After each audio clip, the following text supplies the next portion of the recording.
ದಾವೀದನು ಧರ್ಮಶಾಸ್ತ್ರದ ಅಡಿಯಲ್ಲಿ ಜೀವಿಸಿದನು. ಅವನಲ್ಲಿ ಕ್ರಿಯೆಗಳು ಇರಲಿಲ್ಲ.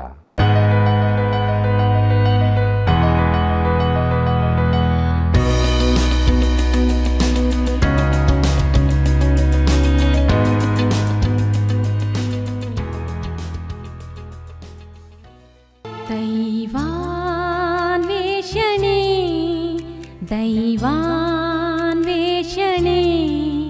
ಪ್ರತಿ ಮಾನವನಿಗೆ ದೇವರೇ ಅವಶ್ಯ. ದೈವಾನ್ವೇಷಣೆ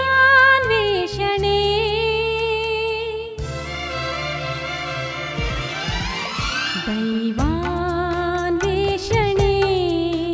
ದೈವಾನ್ವೇಷಣೆ ದೈವಾನ್ವೇಷಣೆ ದೈವಾನ್ವೇಷಣೆ ಪ್ರತಿ ಮಾನವನಿಗೆ ದೇವರೇ ಅವಶ್ಯ. ದೈವಾನ್ವೇಷಣೆ ದೈವಾನ್ವೇಷಣೆ ದೈವಾನ್ವೇಷಣೆ ದೈವಾನ್ವೇಷಣೆ ದೈವಾನ್ವೇಷಣೆ.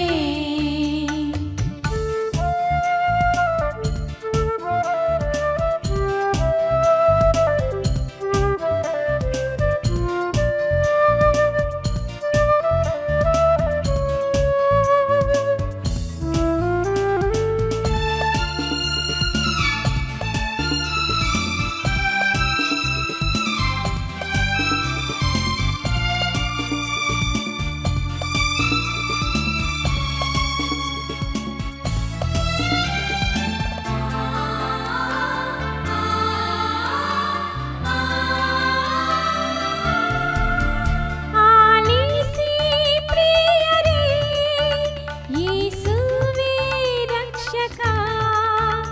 ಆಲಿಸಿ ಪ್ರಿಯರೇ, ಯೇಸುವೇ ರಕ್ಷಕ. ಬೇಗನೆ ಬಂದು ರಕ್ಷಣೆ ಹೊಂದಿ ಜೀವವ ಪಡೆಯಿರಿ. ಬೇಗನೆ ಬಂದು ರಕ್ಷಣೆ ಹೊಂದಿ ಜೀವವ ಪಡೆಯಿರಿ. ದೈವಾನ್ವೇಷಣೆ ದೈವಾನ್ವೇಷಣೆ ದೈವಾನ್ವೇಷಣೆ ದೈವಾನ್ವೇಷಣೆ ಪ್ರತಿ ಮಾನವನಿಗೆ ದೇವರೇ ಅವಶ್ಯ. ದೈವಾನ್ವೇಷಣೆ ದೈವಾನ್ವೇಷಣೆ ದೈವಾನ್ವೇಷಣೆ.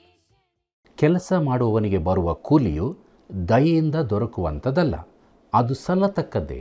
ಹಾಗೂ ಯಾರ ಪಾಪಗಳು ಕ್ಷಮಿಸಲ್ಪಟ್ಟಿವೆಯೋ ಅವನೇ ಧನ್ಯನು ಎಂಬ ಸತ್ಯವನ್ನು ಇಂದಿನ ಅಧ್ಯಯನದಲ್ಲಿ ನಾವು ಕಲಿತುಕೊಳ್ಳಲಿರುವೆವು. ಆದುದರಿಂದ ಪ್ರಿಯರೇ, ದಯವಿಟ್ಟು ಕಾರ್ಯಕ್ರಮವನ್ನು ವೀಕ್ಷಿಸಿರಿ. ಪಾಪಗಳು ಕ್ಷಮಿಸಲ್ಪಟ್ಟ ಧನ್ಯರಲ್ಲಿ ನಾವು ಒಬ್ಬರಾಗಿದ್ದೇವೆಯೋ ಎಂಬುದನ್ನು ಪರೀಕ್ಷಿಸಿಕೊಳ್ಳೋಣ. ನಮ್ಮ ಅಧ್ಯಯನವನ್ನು ಪ್ರಾರಂಭಿಸೋಣ. ಕರ್ತನಲ್ಲಿ ಪ್ರೀತಿಯುಳ್ಳ ಸಹೋದರ ಸಹೋದರಿಯರೇ, ಯಾವನಿಗಾದರೂ ನನ್ನ ಹಿಂದೆ ಬರುವುದಕ್ಕೆ ಮನಸ್ಸಿದ್ದರೆ ಅವನು ತನ್ನನ್ನು ನಿರಾಕರಿಸಿ ತನ್ನ ಶಿಲುಬೆಯನ್ನು ದಿನಾಲು ಹೊತ್ತುಕೊಂಡು ನನ್ನ ಹಿಂದೆ ಬರಲಿ ಎಂಬುದಾಗಿ ಹೇಳಿದಂಥ ನಮ್ಮ ರಕ್ಷಕನಾದ ಯೇಸು ಕ್ರಿಸ್ತನ ಮಹೋನ್ನತವಾದ ನಾಮದಲ್ಲಿ ನಿಮ್ಮೆಲ್ಲರನ್ನು ವಂದಿಸುತ್ತಾ ಇಂದಿನ ಸತ್ಯವೇದ ಅಧ್ಯಯನದ ಕಾರ್ಯಕ್ರಮಕ್ಕೆ ಹೃದಯಪೂರ್ವಕವಾಗಿ ಸ್ವಾಗತಿಸುತ್ತೇನೆ. ಪ್ರೀತಿಯುಳ್ಳ ದೇವಜನರೇ, ಕಳೆದ ಕಾರ್ಯಕ್ರಮದಲ್ಲಿ ಅಬ್ರಹಾಮನ ನಂಬಿಕೆಯ ವಿಚಾರದಲ್ಲಿ ಅನೇಕ ವಿಷಯಗಳನ್ನು ನಾವು ತಿಳಿದುಕೊಂಡಿದ್ದೇವೆ. ಇದನ್ನು ಮುಂದುವರಿಸಿ ಅಬ್ರಹಾಮನ ವಿಚಾರದಲ್ಲಿ ಇನ್ನೂ ಹೆಚ್ಚಿನ ಸಂಗತಿಗಳನ್ನು ನಾವು ನೋಡುವ.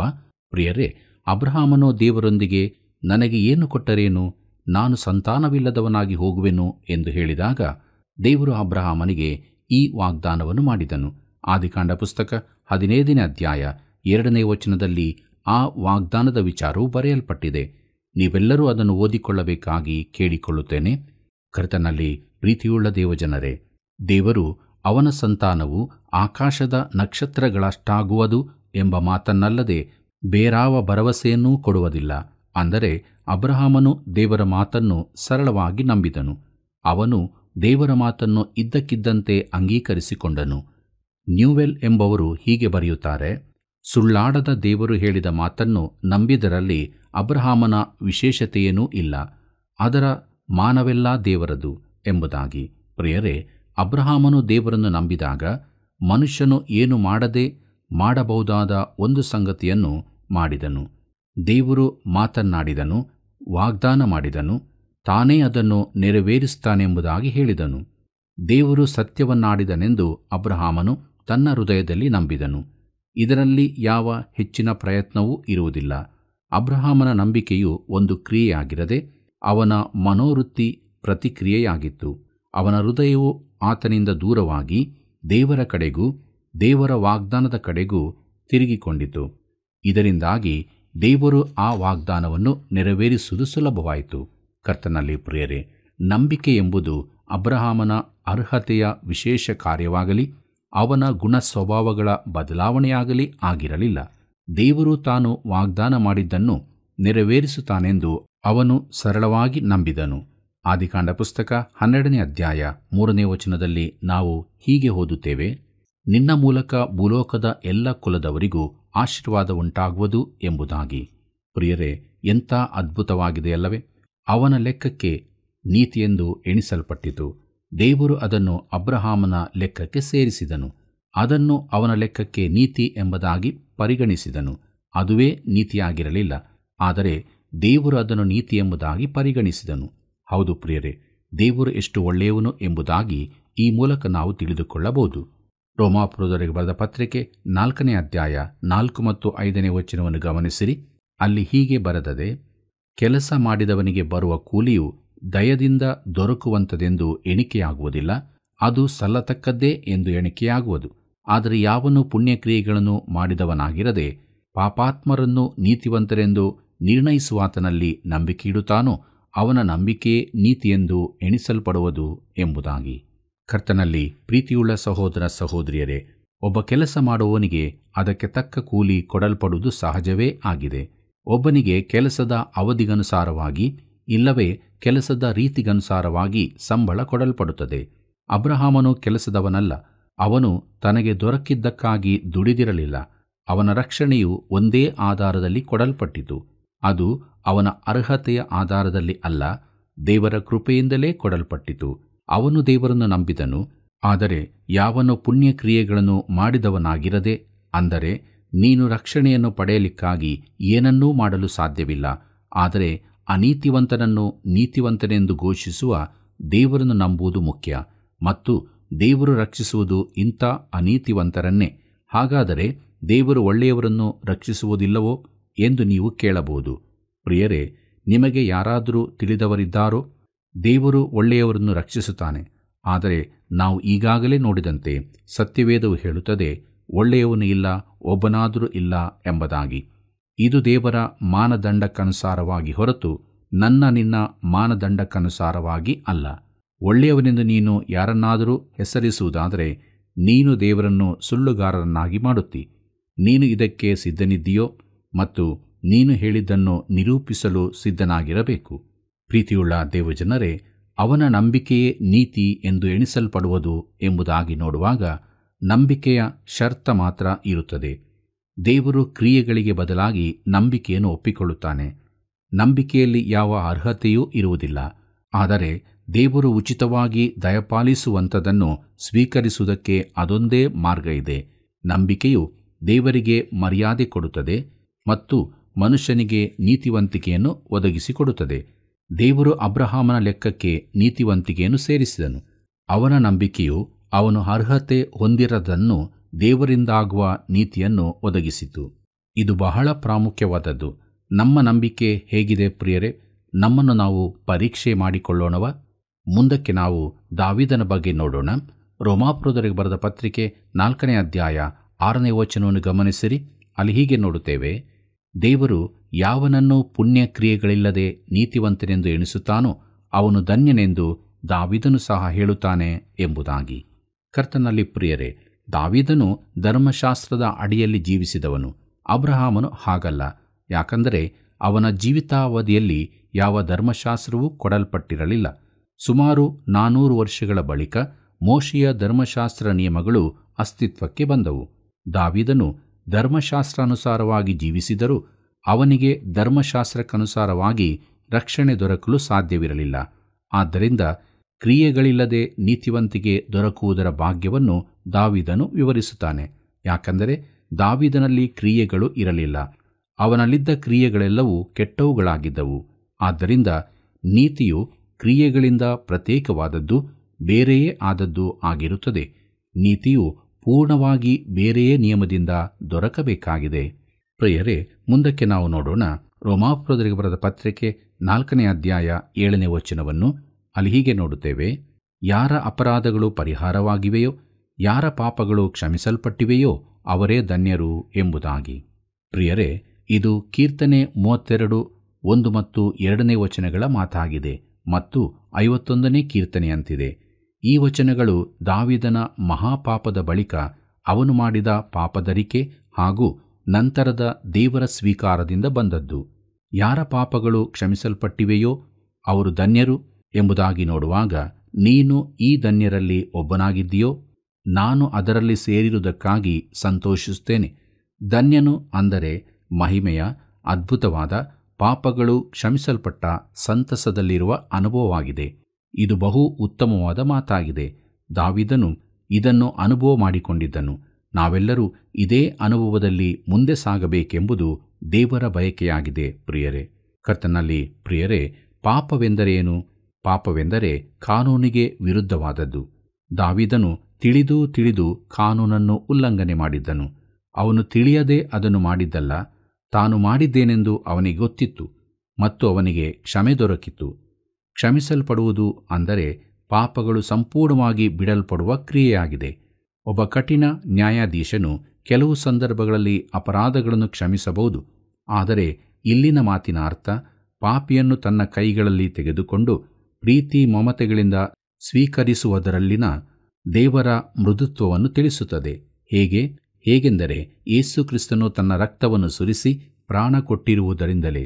ಕರ್ತನಲ್ಲಿ ಪ್ರಿಯರೇ, ರೋಮಾಪುರದವರಿಗೆ ಬರೆದ ಪತ್ರಿಕೆ 4ನೇ ಅಧ್ಯಾಯ 8ನೇ ವಚನ ಹೀಗೆ ಹೇಳುತ್ತದೆ: ಕರ್ತನು ಯಾವನ ಪಾಪವನ್ನು ಲೆಕ್ಕಕ್ಕೆ ತರುವುದಿಲ್ಲವೋ ಆ ಮನುಷ್ಯನೇ ಧನ್ಯನು ಎಂಬುದಾಗಿ. ಪ್ರಿಯರೇ, ಬೇರೆ ಮಾತಿನಲ್ಲಿ ಹೇಳುವುದಾದರೆ, ದೇವರು ಯಾರ ಪಾಪವನ್ನು ಅವನ ಲೆಕ್ಕಕ್ಕೆ ಹಾಕುವುದಿಲ್ಲವೋ ಅವನು ಸಂತೋಷಭರಿತನು ಎಂಬುದಾಗಿ. ದಾವೀದನು ಒಬ್ಬ ದೊಡ್ಡ ಪಾಪಿ ಮತ್ತು ನಾತಾನನು ತಿಳಿಸಿದಂತೆ ದೇವರು ಅವನ ಪಾಪವನ್ನು ತೆಗೆದುಹಾಕಿದನು. ನಾತಾನನು ದಾವೀದನಿಗೆ ಹೀಗೆ ಹೇಳಿದನು. 2ನೇ ಸಮುವೇಲ 12ನೇ ಅಧ್ಯಾಯ 13ನೇ ವಚನ ಓದುವಾಗ ಅಲ್ಲಿ ಹೀಗೆ ಬರೆದದೆ: ದಾವೀದನು ನಾತಾನನಿಗೆ, ನಾನು ಯೆಹೋವನಿಗೆ ವಿರುದ್ಧವಾಗಿ ಪಾಪ ಮಾಡಿದ್ದೇನೆ ಎಂದು ಹೇಳಿದನು. ನಾತಾನನು ಅವನಿಗೆ, ಯೆಹೋವನು ನಿನ್ನ ಪಾಪವನ್ನು ಕ್ಷಮಿಸಿದ್ದಾನೆ, ನೀನು ಸಾಯುವುದಿಲ್ಲ ಎಂಬುದಾಗಿ. ಆದರೆ ದಾವೀದನು ಶಿಕ್ಷಿಸಲ್ಪಟ್ಟನು. ಬಡವನ ಕುರಿಯನ್ನು ಬಲಾತ್ಕಾರದಿಂದ ಕಿತ್ತುಕೊಂಡ ಐಶ್ವರ್ಯವಂತನ ಕುರಿತು ಕೊಡತಕ್ಕ ದಂಡನೆಯನ್ನು ದಾವೀದನು ತಾನೇ ಹೇಳಿದ್ದನು. 2ನೇ ಸಮುವೇಲ 12ನೇ ಅಧ್ಯಾಯ 6ನೇ ವಚನದಲ್ಲಿ ಹೀಗೆ ಓದುತ್ತೇವೆ: ಅವನು ಕರುಣೆಯಿಲ್ಲದೆ ಹೀಗೆ ಮಾಡಿದ್ದರಿಂದ ಆ ಕುರಿಮರಿಗಾಗಿ 4ರಷ್ಟು ಹಿಂದಕ್ಕೆ ಕೊಡಬೇಕು ಎಂಬುದಾಗಿ. ಕರ್ತನಲ್ಲಿ ಪ್ರಿಯರೇ, ದಾವೀದನ ಜೀವಿತದಲ್ಲಿ ಇದು ನಡೆದು ಹೋಯಿತು. ಅವನು ಹಿಂದಕ್ಕೆ ಕೊಡಬೇಕಾಯಿತು. ದಾವೀದನ 4 ಮಂದಿ ಮಕ್ಕಳು, ಅಂದರೆ ಬೆತ್ಸಬೆಯ ಮಗು, ದಾವೀದನ ಚೊಚ್ಚಲ ಮಗ ಅಮ್ಮೋನನು, ಅಬ್ಷಾಲೋಮನು ಹಾಗೂ ಅದೋನಿಯನು ಕೊಲ್ಲಲ್ಪಟ್ಟರು. ಪ್ರಿಯರೇ, ದಾವೀದನ ಜೀವಮಾನವಿಡೀ ಅವನನ್ನು ದುಃಖವು ಆವರಿಸಿಕೊಂಡಿತ್ತು. ಆದರೆ ದಾವೀದನ ಪಾಪವು ಅವನ ಲೆಕ್ಕದಲ್ಲಿ ಸೇರಿಸಲ್ಪಡಲಿಲ್ಲ, ಇತರರ ಮೇಲೆ ಬಂತು.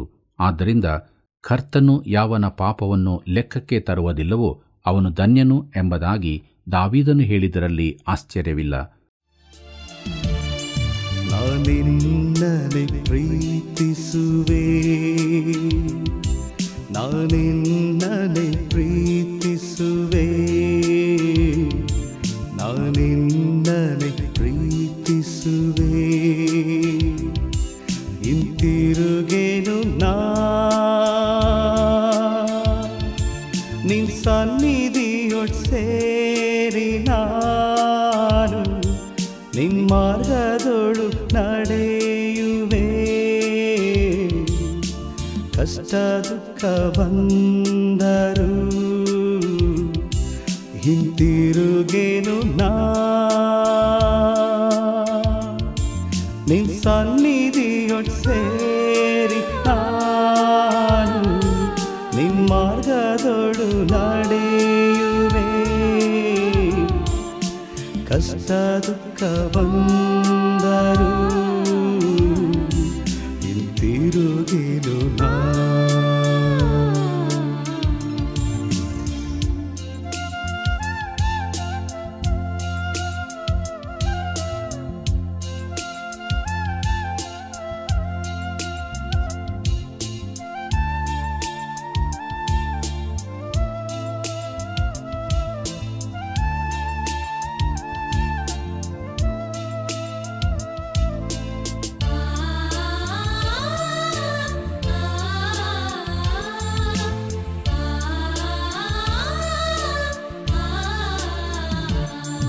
ನಾನಿನ್ನನೆ ಪ್ರೀತಿಸುವೆ,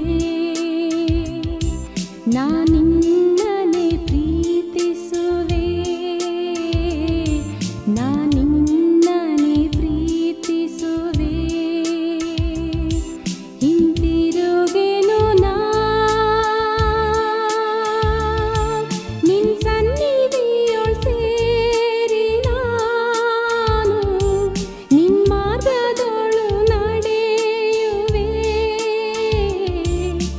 ಕಷ್ಟ ದುಃಖ ಬಂದರು ಹಿಂತಿರುಗೆನು ನಾ ನಿನ್ ಸನ್ನಿಧಿಯೊಳ್ ಸೇರಿ ನಾನು ನಿನ್ ಮಾರ್ಗದೊಳು ನಡೆಯುವೆ. ಕಷ್ಟ ದುಃಖ ಬಂದರು ಹಿಂತಿರುಗೆನು ನಾ.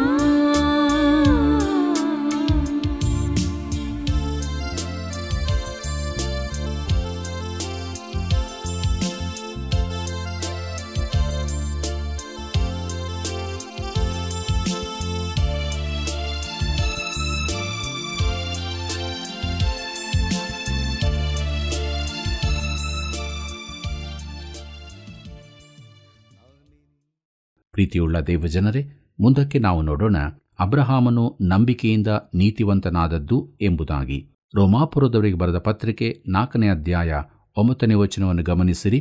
ಅಲ್ಲಿ ನಾವು ಹೀಗೆ ನೋಡುತ್ತೇವೆ, ಈ ಶುಭವಚನವು ಸುನ್ನತಿ ಇದ್ದವರಿಗೆ ಮಾತ್ರವೋ ಸುನ್ನತಿ ಇಲ್ಲದವರಿಗೆ ಸಹ ಆಗುತ್ತದೋ ನೋಡೋಣ. ಅಬ್ರಹಾಮನ ಲೆಕ್ಕಕ್ಕೆ ಅವನ ನಂಬಿಕೆಯೇ ನೀತಿಯೆಂದು ಎಣಿಸಲ್ಪಟ್ಟಿತೆಂಬುದಾಗಿ ಹೇಳುತ್ತೇವಲ್ಲ ಎಂಬುದಾಗಿ.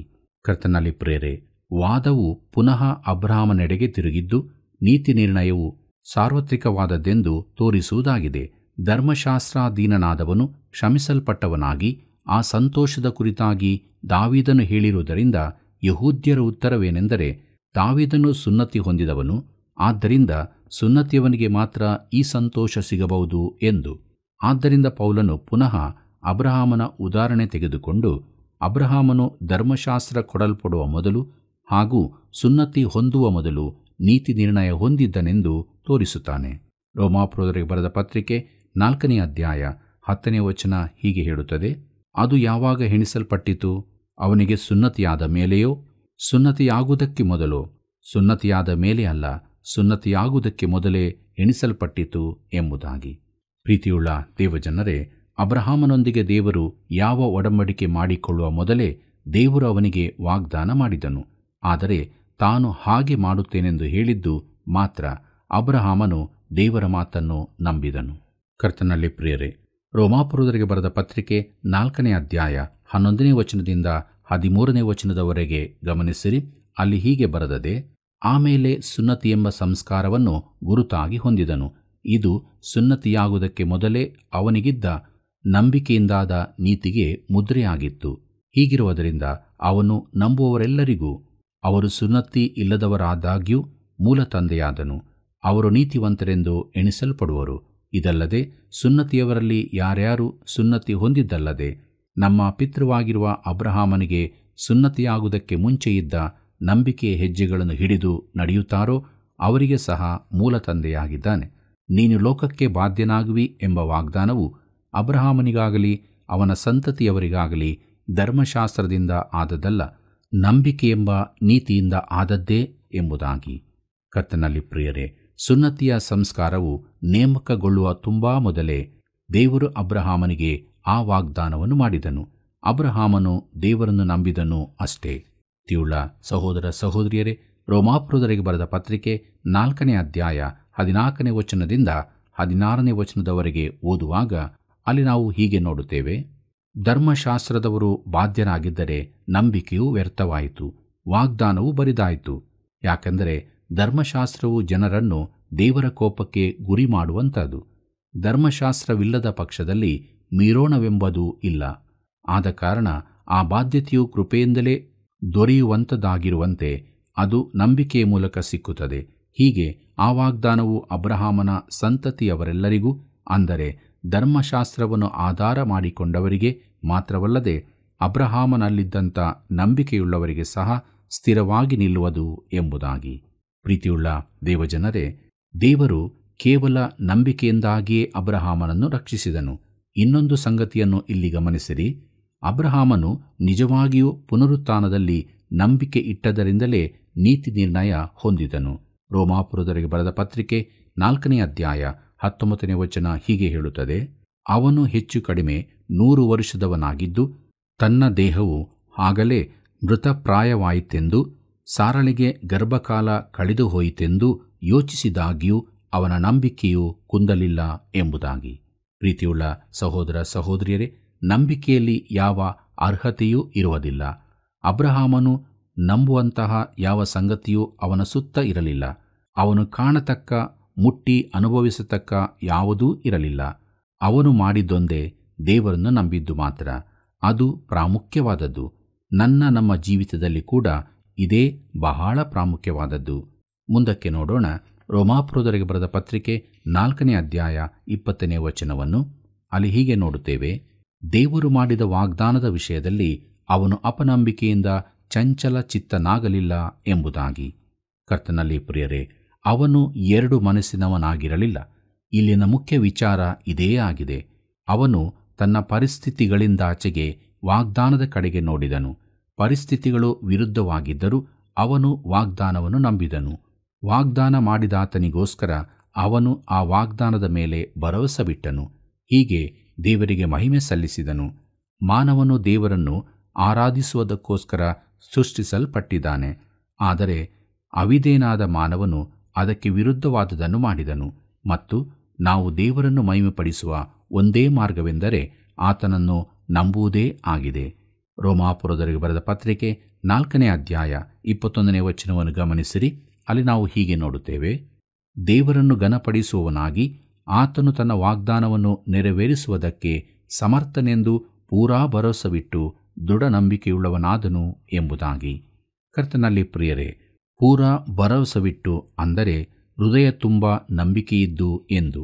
ಸಂಶಯಕ್ಕೆ ಯಾವ ಆಸ್ಪದವೂ ಇರಲಿಲ್ಲ. ಮುಂದಕ್ಕೆ ನೋಡೋಣ.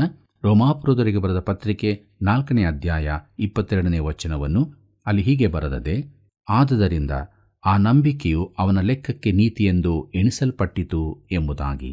ಕರ್ತನಲ್ಲಿ ಪ್ರಿಯರೇ, ಪುನರುತ್ಥಾನದ ಮೇಲಣ ಅಬ್ರಹಾಮನ ಈ ನಂಬಿಕೆಯನ್ನು ಅವನ ಸ್ವಂತ ನೀತಿಗೆ ಬದಲಾಗಿ ದೇವರು ಸ್ವೀಕಾರ ಮಾಡಿದನು. ಅವನಲ್ಲಿ ಸ್ವಂತವಾದ ಯಾವ ನೀತಿವಂತಿಕೆಯೂ ಇರಲಿಲ್ಲ.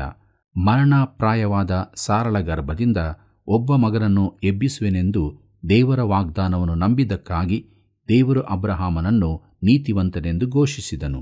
ಮರಣದ ಸ್ಥಳವಾದ ಅರಿಮತಾಯದ ಯೋಸೇಫನ ಸಮಾಧಿಯಿಂದ ದೇವರು ತನ್ನ ಮಗನನ್ನು ಎಬ್ಬಿಸಿದನೆಂಬುದನ್ನು ನಂಬುವವರೆಲ್ಲರಿಗೆ ದೇವರು ನಿತ್ಯ ಜೀವವನ್ನು ವಾಗ್ದಾನ ಮಾಡಿದ್ದಾನೆ.